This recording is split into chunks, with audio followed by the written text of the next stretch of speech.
Well, today finds me in Middlesex County, Connecticut at a place called Chapman Falls. This is part of Devil's Hop Yard State Park. And I'm going to continue the study of red maple through the seasons of 2023. And I found some red maples growing in the middle of this falls a few weeks ago. I thought I'd come back and take a look at them. So this is going to be part 3 of a 3-part series. We're going to combine summer and fall appearance into one video here. The summer got away from me. I didn't have a lot of time in July or August to work on this. But it's late August now, and there's still plenty of red maple leaves for us to look at. We'll be comparing red maple leaves with leaves that could confuse you with the red maple. The silver maple is one of those, the maple leaf viburnum, and the mountain maple. And we'll be looking at all the different places a red maple can grow, including right in the side of this waterfall here. Right over there, there's one growing right out of the rock. So those seeds that we saw back in the spring came down by the thousands, can sprout just about anywhere, and they do. So we'll be looking at all the different habitats that a red maple can grow in. We're looking at the variability of the leaves, size and shape and color, and watching them as they turn a beautiful crimson or sometimes even gold color as the fall progresses.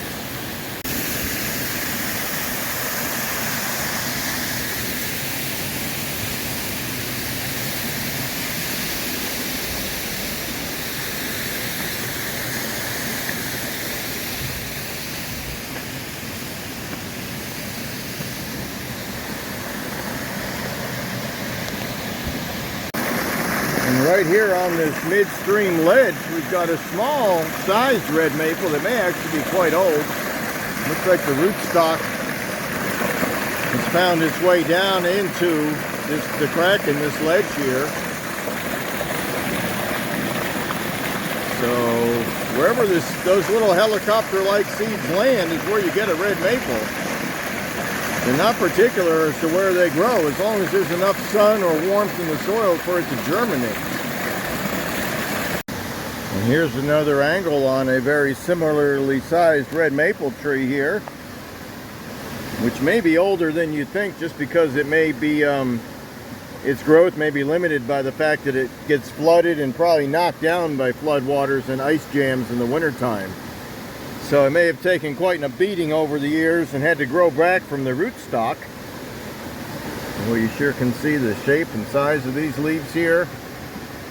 That beautiful red color on the stem. So many parts of this plant are red. The buds, the flowers, the fruits, the stems, especially when they're in the sun, are a beautiful red color.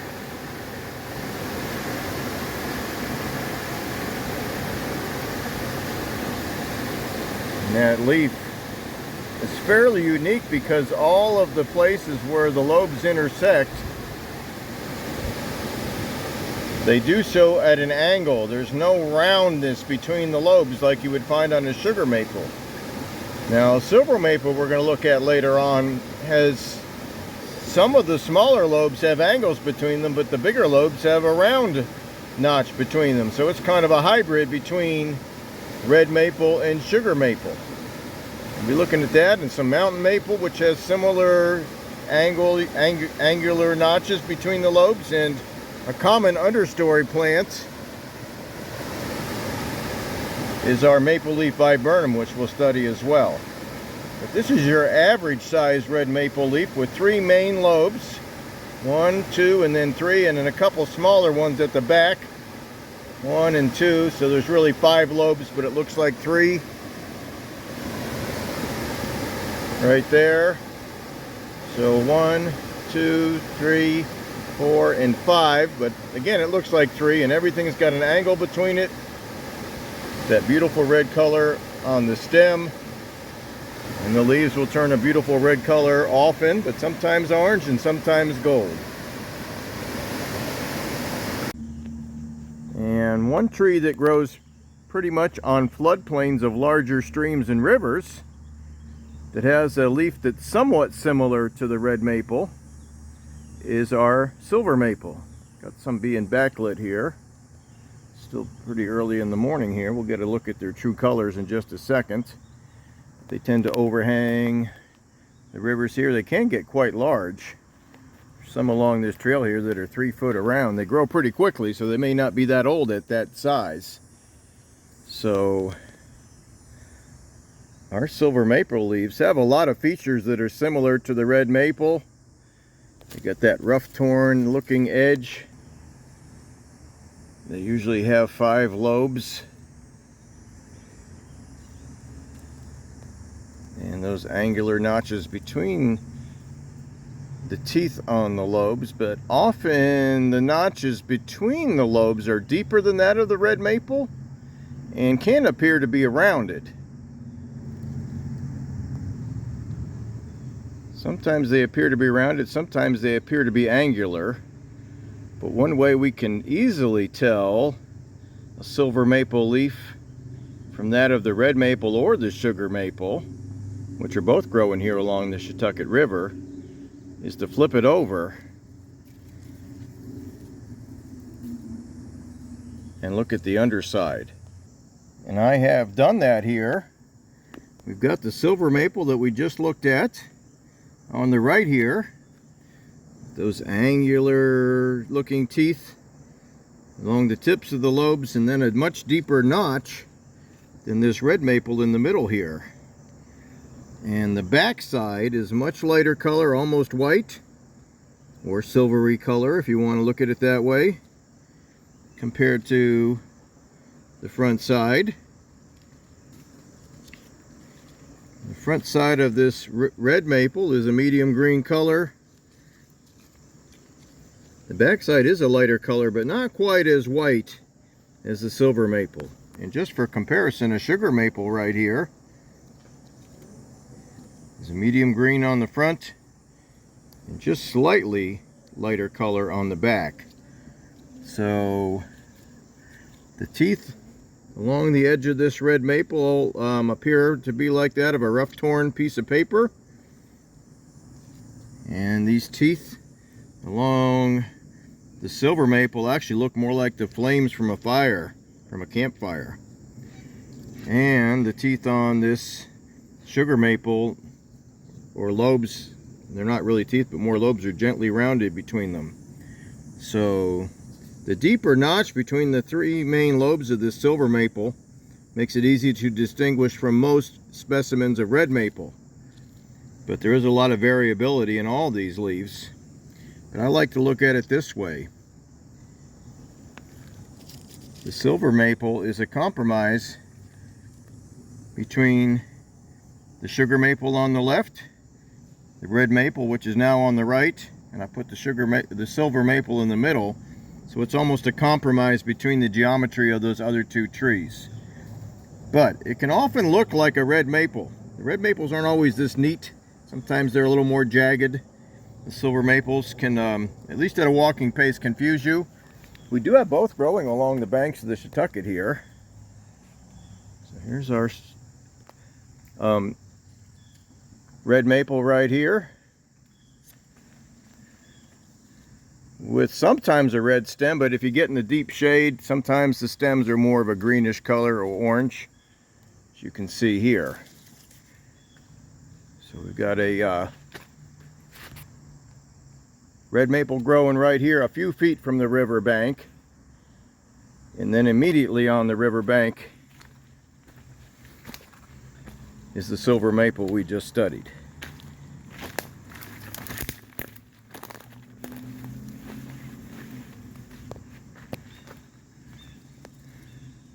Right there.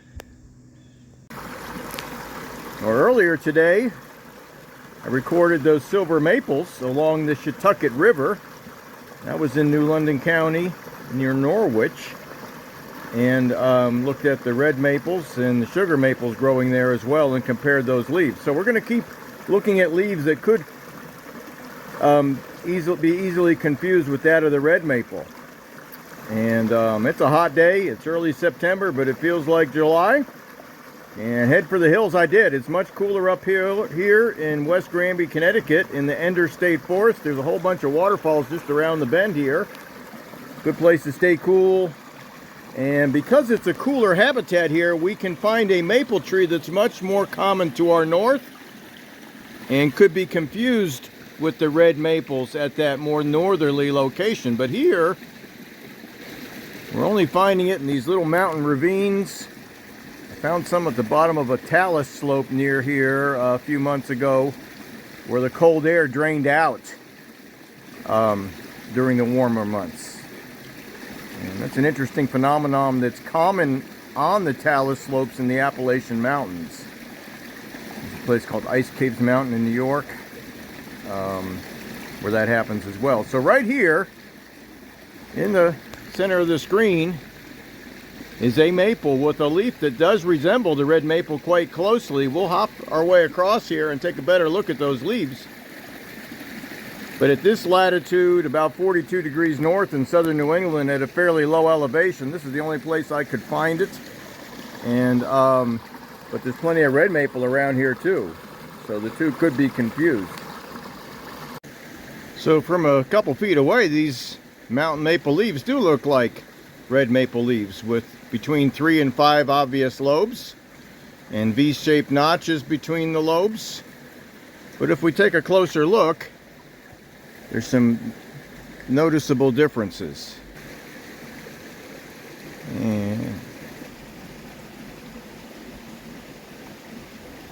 And again, just as a casual observer, this looks like red maple. But if you look at the teeth on these mountain maple leaves, they're much more uniform, and they're all about the same size, and each tooth comes to a point, and as it comes to a point, there's a curved edge along the edge of the tooth, so it's kind of elegantly curved, then it comes to a point. See that right there. Also, the mountain maple leaves are quite three-dimensional. You can see the texture of that leaf right there being backlit. So the veins kind of stick out on the bottom. And you can clearly see that there. So a little bit more three-dimensional.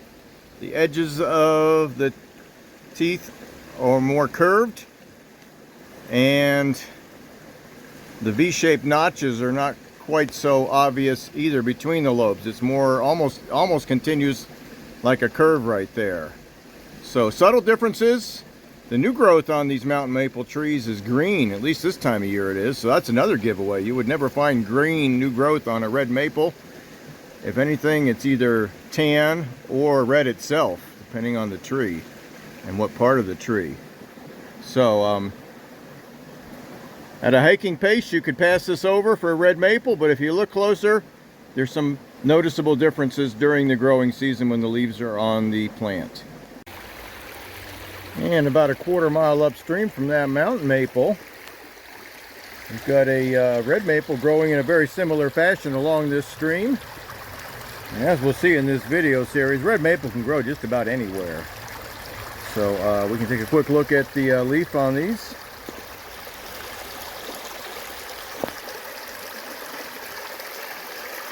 See how those teeth along the edge don't have that nice sweeping curve that leads to a point.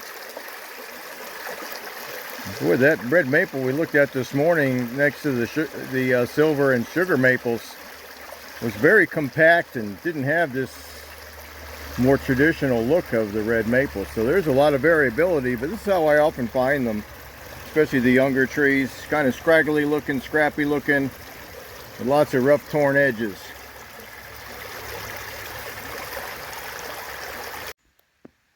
Well, it's getting near the end of the day now. We've got a third species of plant that could confuse you with the red maple foliage. You've left the falls at Ender State Forest. We're over at Tunx's State Forest. We're on the Fallsbrook Falls Trail. And plenty of red maple growing along here. Some of these leaves are quite large. That one's as big as my hand. as you can see. So it's growing aggressively. And boy, these ones that are growing aggressively could almost fool you for that silver maple we looked at this morning. But those deeper notches between the lobes of the silver maple are the giveaway, and the very light color of the bottom side of the leaf. These leaves, red maple leaves, come in all sizes. This is a sapling here, probably just from this year or the year before. And right next to these red maple saplings that are covering the forest floor, all those red helicopter seeds we saw back in the spring reach the forest floor, and if the soil is warm enough and there's enough light, they will germinate. Sometimes you go miles without seeing any of them germinate, but then you see a whole bunch of them they have. And right next to it, boy, that sure looks like a red maple leaf. You got red maple right here. And no, this is not a red maple leaf. And no, this is not a mountain maple leaf, even though it has these nice evenly spaced teeth along the edge. These teeth are almost always V-shaped with none of those elegantly sweeping curves. And this is not a tree at all, but it's oppositely branched like a maple tree. It's a viburnum called the maple leaf viburnum. It gets a flower that's unlike a maple flower. It's a big array of flowers in the spring and a whole bunch of berries in the fall on some of the plants, but it's not uncommon to find the maple leaf viburnum growing in a suckering form. In other words, one plant that is producing fruit will send out all kinds of roots and root suckers that go for quite a distance, like right over here. So the fruits give it away, the flowers give it away, and the shape of those teeth along the edge help us tell it from the mountain maple and from the red maple, because they're V-shaped and don't have a sweeping curve, and it doesn't have that rough, torn look like a piece of paper that was torn in haste that these red maple leaves have. So just in one day we have found 3 of the ones that can fool you that look like red maple at a walking pace. Our silver maple, our mountain maple, and our maple leaf viburnum. And I'm going to start showing all the different places that you can find red maple growing commonly. This is in what's called Toby Bog, T-O-B-E-Y Bog. This is in northwest Connecticut, near the town of Norfolk. This is part of the Great Mountain Forest, which has an extensive trail network that leads to a lot of interesting places, including this bog. And we're going to visit some red maple swamps where the red maple is the most common tree in the forest. This is not one of them, though, but this is a place where it can grow. But there's other trees that are growing here as well, so it's a mixture. But some of the larger trees back here are red maples, including this one right here, about a foot around. And this one right here in the back there is about 1.5 feet in size. But growing in a bog, things take a lot longer. And the reason I knew there was red maples in this bog was just by looking at the leaves that had already fallen in mid-September here. So these red maple leaves often hang around till October, but in these bogs and swamps, they can start turning even in August, because it's a very stressful place to be a tree. And they don't always want to try to finish the growing season. So this guy here is maybe 25-30 feet high.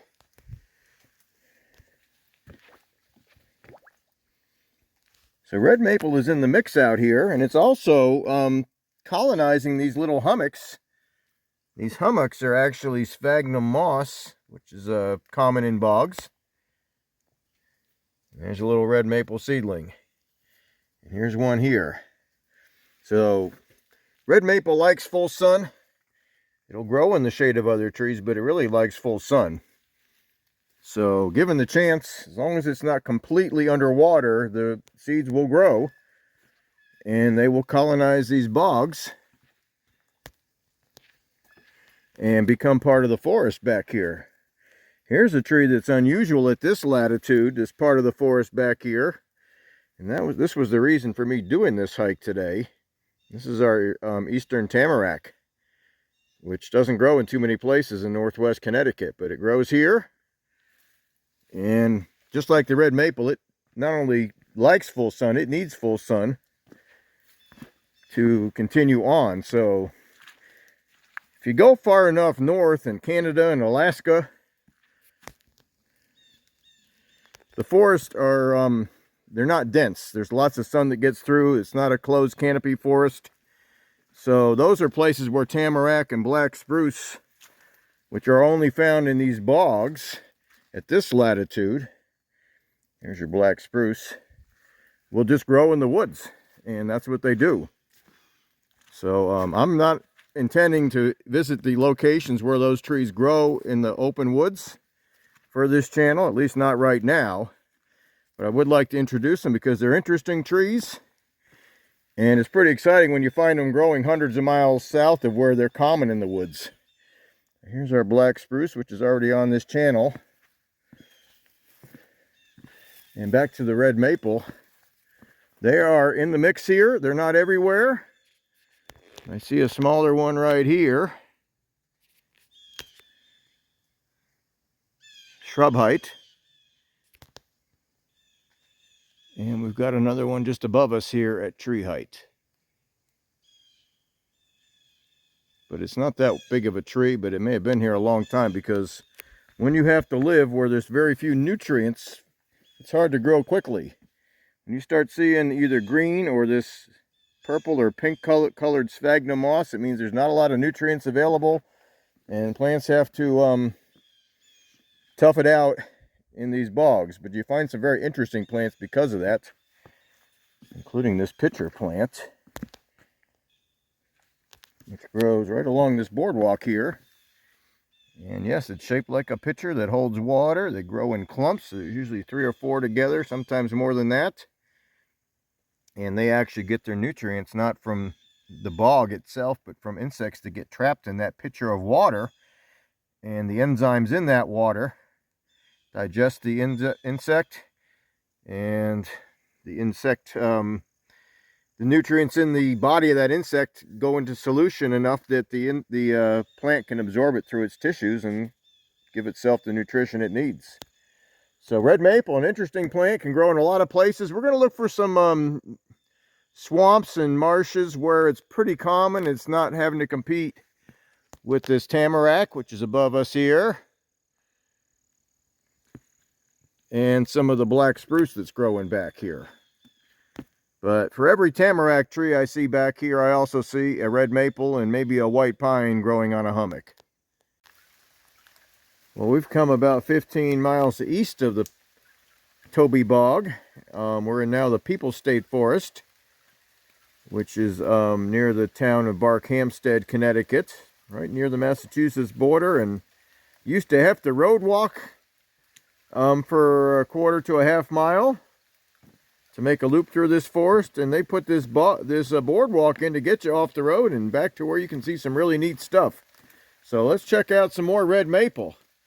Yes, it's very common in wetlands. Sometimes it's the most common tree in the wetlands. Here it's at least half the trees, probably more than that depending on where you look. Here's those bright red stems, especially on the trees that are getting lots of sun. And as I look up, I'm seeing mostly red maple above me right here. And as I look out, plenty of red maple, easy to spot because it's starting to turn a little bit in mid-September here. But I'd say most of the trees that are towering above me on this stretch of this trail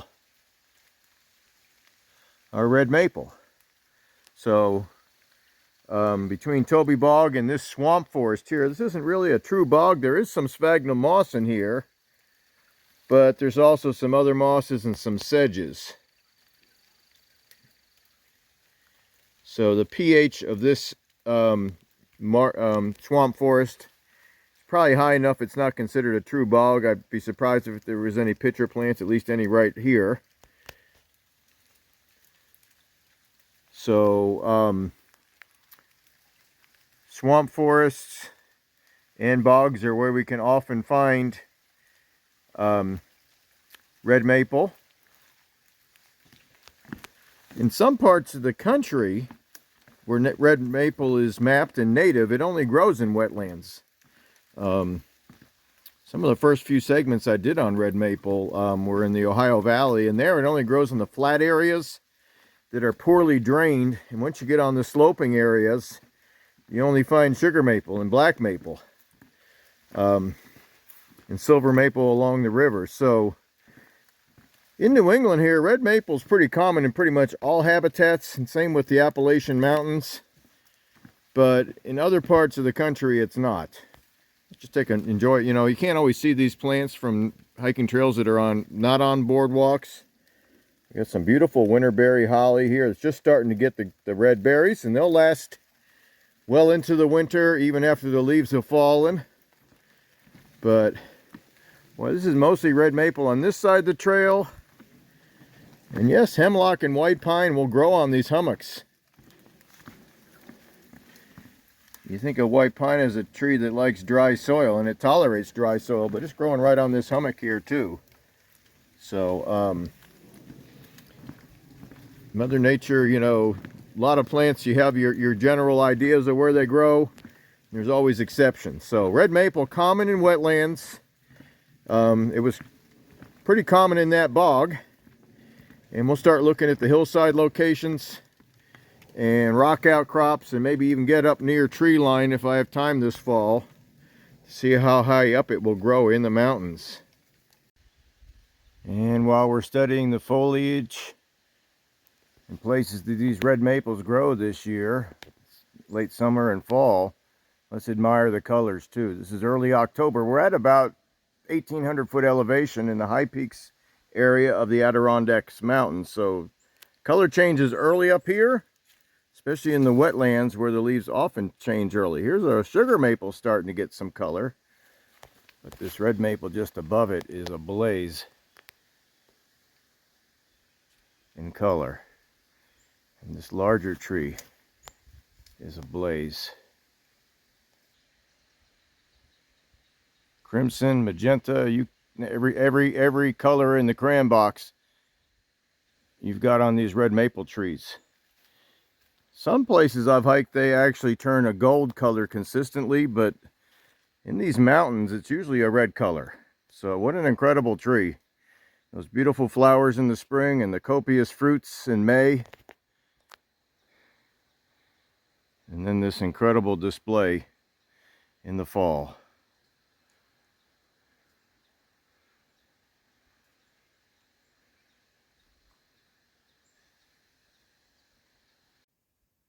And you can plainly see that this balsam fir tree has some fallen red maple leaves on it. So yes, as you go up in elevation, red maple keeps going up the mountains with you.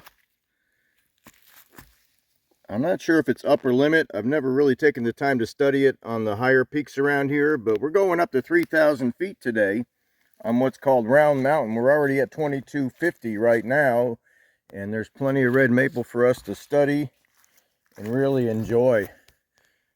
This one here is still fairly young, still has fairly smooth bark. And just look at that color.